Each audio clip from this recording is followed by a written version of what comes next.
Service പോകാൻ ഞങ്ങൾ തയ്യാറാണ്. ഞങ്ങൾ സമരത്തിന് അനുകൂലിക്കുന്നവരല്ല. ഞങ്ങൾക്ക് പ്രൊട്ടക്ഷൻ കിട്ടിയാൽ ഞങ്ങൾ ഓടും. ഇപ്പോൾ ഓടാൻ തയ്യാറാണ്. യാത്രക്കാരുണ്ടായിരുന്നു നിങ്ങൾ വണ്ടി എടുക്കും? യാത്രക്കാർ 4 പേര് ഇവിടെ നിന്ന് കയറിയിട്ടുണ്ടായിരുന്നു. പിന്നെ റിസർവേഷൻ ഉണ്ട്. നെടുമ്പാശ്ശേരി എയർപോർട്ടിൽ നിന്ന് കോഴിക്കോടേക്കുള്ള റിസർവേഷൻ ഉണ്ട്. എയർപോർട്ടിൽ നിന്ന് വന്ന് ഇറങ്ങുന്ന ആൾക്കാർ? അതെ, അവർ മുൻകൂട്ടി റിസർവ് ചെയ്ത ആളുകളാണ്. അപ്പൊ അവര് വിളിച്ചിരുന്നോ നിങ്ങളെ? അവര് വിളിച്ചിട്ടുണ്ടായിരുന്നു. ഞങ്ങളവരിങ്ങനെ തടഞ്ഞിട്ട് ഇരിക്കാന്ന് പറഞ്ഞ് അവരിപ്പോ വേറെ എന്തെങ്കിലും മാർഗം നോക്കിയിട്ടുണ്ടാവും വിചാരിക്കുന്നു. സമരത്തിന്റെ ഇവര് ഉന്നയിക്കുന്ന ആവശ്യങ്ങൾ ഇത് അംഗീകരിക്കാൻ പറ്റുന്ന കാര്യങ്ങളാണോ? അതായത് സംസ്ഥാന സർക്കാരല്ലേ ഈ ശമ്പള പരിഷ്കരണമൊക്കെ? നമ്മളെ KSRTC ബന്ധപ്പെട്ട യാതൊരു കാര്യം ഇതിലില്ല. സമരത്തിന്റെ കാര്യമില്ല. അവർ അഖിലേന്ത്യാ തലത്തിലല്ല അവർ പണി കൊടുക്കുന്നത്. KSRTCക്ക് അനുകൂലമായിട്ട് ഇതുവരെ ഒരു സമരം അവർ നടത്തിയിട്ടില്ല.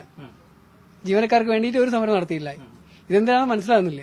അപ്പൊ നമ്മൾ ഇവിടെ 5 മണിക്ക് സർവീസ് തുടങ്ങാൻ വേണ്ടിയിട്ട് അവിടെ ടൈം വെക്കാൻ പോയി. അതുപോലെ തന്നെ ചാർട്ട് എടുത്തു, സ്പെഷ്യൽ ചാർട്ട് എടുത്തു. പക്ഷേ ടൈം വെച്ച് തന്നു. അവർ പറഞ്ഞു നിങ്ങൾ തടയും, നിങ്ങൾ പോകേണ്ട ആവശ്യമില്ല പറഞ്ഞു.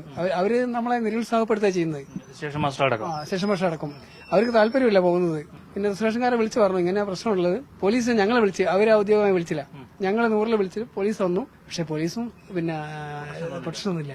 മന്ത്രി പറഞ്ഞായിരുന്നല്ലോ നിങ്ങൾക്ക് എല്ലാ സംരക്ഷണം നൽകുമെന്നൊക്കെ. അത് വിചാരിച്ച് കുറെ ജീവനക്കാർ ഇവിടെ വന്നിട്ടുണ്ട്. കോഴിക്കോട് നിന്നുള്ള 4 AC സർവീസ് ഉണ്ട്. 4 ഇവിടെ ഉണ്ട്. സർവീസ് പോകുന്ന ഏറോയാണ് എല്ലാവരും. പക്ഷെ ഇവര് ഇങ്ങനെയാ പറയുന്നത്.